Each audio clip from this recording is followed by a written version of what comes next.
Tag. Haben Sie sich schon weg umgeschaut, hä? Ja, hab Ach, ich. schön. Schön hier. Mein Sohn hat gesagt, Papa, jetzt gehst du mal rein, wegen einem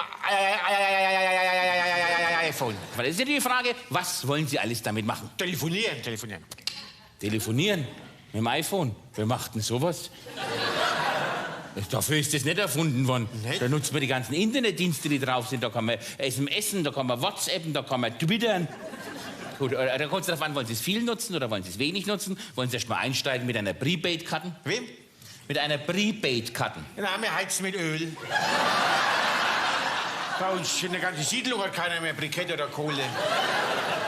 Nein, Prepaid, da haben Sie ein gewisses Guthaben und das können Sie dann vertelefonieren und ausnutzen. Ach so. Und wenn Sie es oft nutzen, wenn Sie es viel brauchen, dann nehmen Sie am besten eine Flatrate. Aha. Empfehle ich meinen Kunden immer. Nehmen Sie eine Flatrate, dann können Sie 24 Stunden am Tag so oft Sie wollen.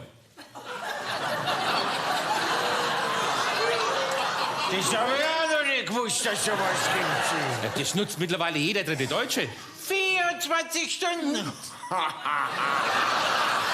da haben Sie einen Tarif und können den ganzen Tag, wie Sie wollen, rein, raus, rein, raus, rein, raus, rein, raus. Das ist ja der Wahnsinn. 24 Stunden.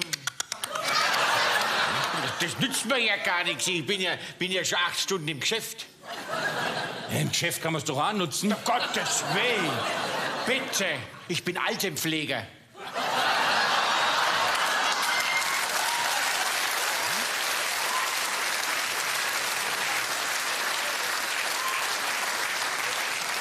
Na gut, das muss halt jeder für sich selber entscheiden. Also das, Und 7 Stunden in der Nacht schlafe ich.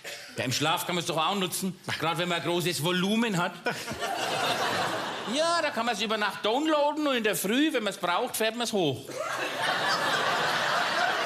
Also wenn ich früh aufwache, habe ich nie Probleme, ne?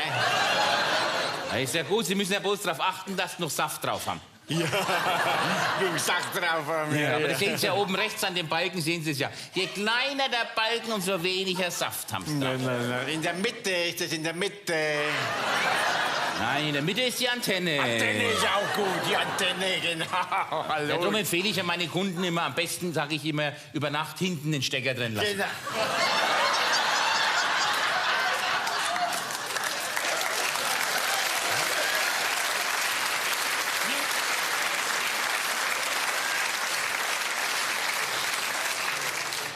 Ich habe ja gewusst, dass da Haken dabei ist. Nee, es ist kein Haken. Das ist so eine kleine, schmale Öffnung mit so einem Metallflunsch. Und der flutscht dann so drüber. Oder haben Sie eine Dockingstation? Der Hund schläft im Keller. Nein, eine Dockingstation, wo Sie Ihr Ding draufstecken. Da habe ich doch meine Frau dafür. Ah, Sie wollen eine Partnerkarte, damit Ihre Frau das Gleiche nutzen kann. Nicht unbedingt. Nein, das ist nicht unbedingt, Schatz. Wir kontrollieren das ja nicht. Das kann das ja dann mal mit der Schwiegermutter machen. Na, dann lieber mit der Frau. Oder vielleicht mit der Nachbarin. Wenn die nah genug dran ist, geht es schon. Wenn die empfängnisbereit ist. Die ist immer empfängnisbereit. Ja. Das ist ja klasse. Sie, wenn wir das gleich einmal draufspulen täten. Was heißt da draufspulen täten? Ja, wenn Sie ja schon ein iPhone haben, was wollen Sie dann bei mir? Ja, mein Sohn hat gesagt, wegen einer Hülle, aber das andere will ich auch.